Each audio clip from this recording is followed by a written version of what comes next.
عید میلاد النبی منانا کیسا ہے؟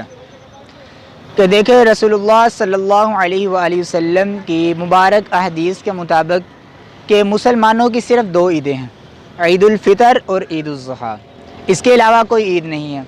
اور رہی بات پیارے آقا و مولا جناب محمد مصطفیٰ صلی اللہ علیہ وآلہ وسلم نے پیر کے دن کا روزہ رکھا، صحابہ نے پوچھا یا رسول اللہ صلی اللہ علیہ وآلہ وسلم آپ پیر کے دن کا روزہ کیوں رکھتے ہو؟ رسول اللہ صلی اللہ علیہ وآلہ وسلم نے فرمایا کہ اس دن میری پیدائش ہوئی تھی جس کی وجہ سے میں روزہ رکھتا ہوں۔ اب یہاں دو چیزیں مترادف آ چکی ہیں، روزہ بھی اور عید بھی۔ حالانکہ یہ بات ثابت ہے عید والے دن روزہ نہیں رکھا جاتا۔ اب جب کہ یہ بات ثابت ہوتی ہے کہ جو کہتے ہیں عید میلاد النبی یعنی ربیع الاول، 12 ربیع الاول کو عید میلاد النبی کہتے ہیں، تو لہٰذا یہ کہنا درست نہیں ہے۔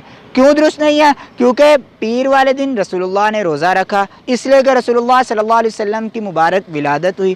اور رہی بات یہ اب 12 ربیع الاول کو یہ کہتے ہیں کہ رسول اللہ کی ولادت بھی ہے اور وفات بھی ہے، حالانکہ ایسا کچھ ثابت نہیں ہے۔ میں پچھلے بیان میں یہ بات کر چکا ہوں کہ میں نے جو حوالہ دیا تھا وہ امام احمد رضا خان بریلوی رحمہ اللہ تعالیٰ کی کتاب سے دیا تھا، فتاوی رضوی میں سے۔